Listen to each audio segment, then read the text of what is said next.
E aí, bem-vindo a mais um vídeo nesse canal. Eu sou o Gabriel Naka, conselheiro, e você está no Guarda Costeira, o primeiro canal de aconselhamento direto. Hoje o aconselhamento vai ser em cima de um caso polêmico que aconteceu essa semana sobre a fala do apresentador do Flow Podcast, Monark. Após a apresentação do último programa, o Monark acabou falando algumas coisas que não foram bacanas dentro de um contexto específico. E a internet, obviamente, acabou caindo em cima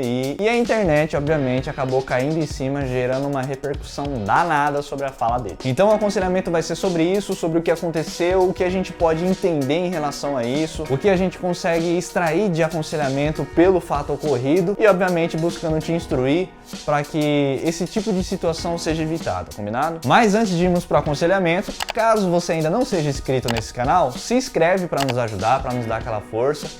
Curta, comenta e compartilha, e caso você queira ser aconselhado diretamente por mim, é só entrar nesse Instagram aqui, Gabriel Naka 9, que eu te aconselho por lá. Marcelão, solta a vinheta. Mergulhador saindo!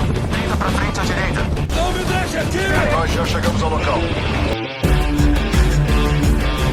Calma, amigo, tô com você! Lembrando, pessoal, eu não sou a verdade é Cristo. Eu instruo pessoas de acordo com o embasamento bíblico, de acordo com a ministração do Espírito Santo e com a experiência que eu tenho em aconselhamento. Mas nada substitui a sua intimidade com Deus, as suas orações e a sua leitura bíblica, combinado? Vamos falar sobre essa situação polêmica que gerou recentemente por conta da fala do Monark, onde ele dá a entender que ele apoiaria partidos nazistas. Para você que não sabe, o nazismo foi um movimento, um partido, uma ideologia criada onde eles aniquilavam o povo judeu. Literalmente, eles matavam. A ideia era extinguir o povo judeu. E eu nem preciso falar que o povo mais perseguido, mais humilhado, mais atacado, mais assassinado é o povo de Deus. Ao longo da história, nenhum povo sofreu mais perseguição do que o povo de Deus. Ainda sofre, inclusive ainda sofrerá. Se você acha que a perseguição cristã é algo normal, eu preciso te alertar que você está redondamente enganado.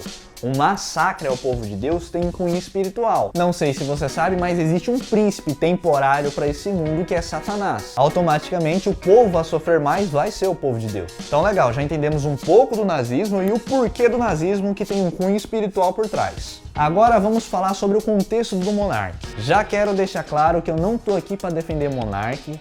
Eu assisto o Flow Podcast quando vai alguém interessante que eu acho legal assistir, quando vai algum empresário, algum político, algum influencer que eu quero mais saber da história. Mas, obviamente, como um cristão, não concordo com muita coisa que acontece lá dentro e eu nem preciso me referir às drogas, né? Só que o que eu quero atentar é o contexto por trás disso e entregar a primeira observação. Primeiro, cuidado com o comportamento manada, com o pensamento em massa. Eu vi a internet descendo sarrafo nele, chamando ele de nazista, de racista, falando que ele era um monstro, um demônio e tudo mais por conta da fala dele. Jesus instrui a igreja a fazer julgamentos com retidão e justiça. Então, para você que fica falando, ai, não julgueis, Cristo disse que pode fazer julgamento sim, com reta justiça. Pontuado isso, e eu entendendo que eu reconheço a árvore pelos frutos, ao contrário do que a internet falou e do que o pensamento em massa diz, o Monark não é um nazista. Ele não é esse demônio que a internet está dizendo que ele é por conta da fala que ele disse. Então, por favor, para de entrar em pensamento coletivo e busca discernir as coisas, entender o contexto geral. Porque sabemos que existe a possibilidade disso causar um problema emocional em quem o recebe, podendo acontecer um desastre da pessoa tentar contra a própria vida. Aí depois vai a lacração falando, ai, devemos ter mais amor, mais compaixão, mais não sei o que é, mas na hora de provar isso, de discernir as coisas, ninguém faz. O cara perdeu o emprego, eu não entro nesse mérito, tá? Porque eu não sou dono da empresa e ele já é recorrente nesse tipo de situação, aí eles se resolvam. Mas pense no que isso pode fomentar ainda mais, além de tudo que já gerou. E por que eu tô batendo nessa tecla? Porque biblicamente já foi provado que a multidão não tem compromisso. Ou acaso você não lembra o que a multidão fez quando Cristo se entregou à cruz? Ficou a mula, vazou. Por quê? A multidão não tem interesse com o resultado, a multidão não está comprometida com o resultado, a multidão só é a multidão. E contrariando o dito popular que a voz do povo é a voz de Deus, biblicamente falando, isso também é mentira, porque em dado momento da Bíblia, o povo queria um rei, ser governado por um rei, Deus queria governar o seu povo, mas o povo se negava, queria alguém terreno, sofrendo, aí o povo clamou um rei e Deus entregou Saul, que nunca foi vontade de Deus. Provando também que a frase a voz do povo é a voz de Deus é uma falácia. Voltando, eu não tô aqui defendendo um monarca, eu só tô fazendo um discernimento das coisas. Eu não concordo com muitas coisas que o monarca faz, com várias polêmicas que ele já se enfiou, enfim. Mas o ponto é, a Bíblia nos instrui a ter discernimento e fazer julgamento com reta justiça. Jesus disse isso. Segundo ponto é o contexto da ideia que ele estava defendendo. Ele estava num debate ali sobre liberdade de expressão e numa fala imbecil, visivelmente embriagado, como ele mesmo confessou, como ele mesmo assumiu,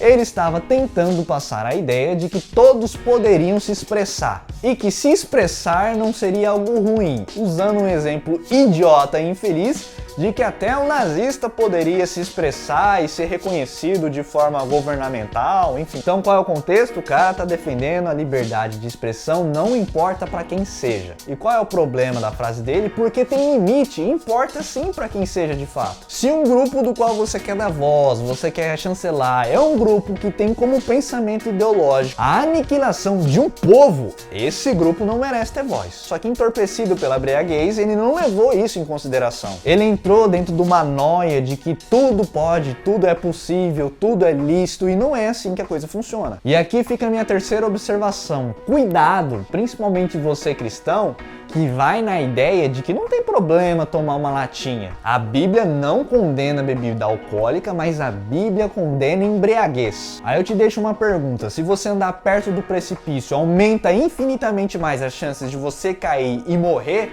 para que você vai andar? Aí você vai me dizer, porque eu tenho equilíbrio, eu tenho controle andando perto do precipício. Aí eu sou obrigado a te devolver. Se Deus condena esse possível fruto do seu equilíbrio, para que você faz então? Para que você usufrui? Se existe a possibilidade de você cair, não faz sentido, não tem o porquê fazer. É muito mais sábio, muito mais inteligente, muito mais prudente você simplesmente eliminar essa possibilidade da sua vida. Quarto ponto, a frase. A frase foi realmente imbecil, foi uma fala lamentável, desprezível, dando a entender que o monarca poderia de alguma forma coadunar com um pensamento nazista, que é um pensamento demoníaco, lamentável, hediondo, repugnante. E dentro disso, sim, o monarca deveria ser responsabilizado como foi, até perdeu o emprego por conta disso. Só que a frase foi colocada dentro de uma linha de pensamento que tinha um pano de fundo como contexto. Isso não tira a responsabilidade dele, mas ele estava embriagado a ponto dele não discernir que ele ser em pró à liberdade de expressão para um grupo nazista é a mesma coisa que ele apoiar a aniquilação do povo judeu,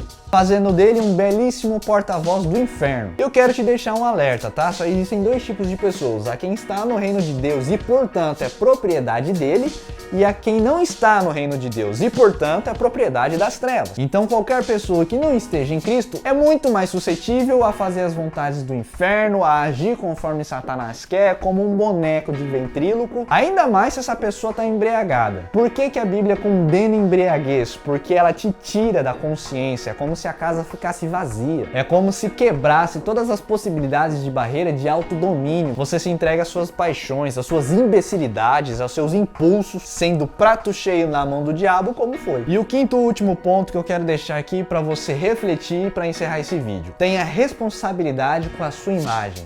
O que você diz influencia pessoas, o que você faz influencia pessoas, cria situações, contextos, gera consequências e automaticamente prepara o seu futuro. Então você que se posiciona ou na faculdade, ou entre seus amigos, ou na família, ou até mesmo na internet como eu, tenha autorresponsabilidade com a sua fala, tenha essa percepção. E aqui eu quero fazer uma outra atenção. Pense sempre não sobre como você fala, mas também como as pessoas vão interpretar. É igual quando você anda de carro, você tem que dirigir para o outro. E aqui eu não estou dizendo que a forma como as pessoas interpretaram da fala do monarca está errada, porque não está.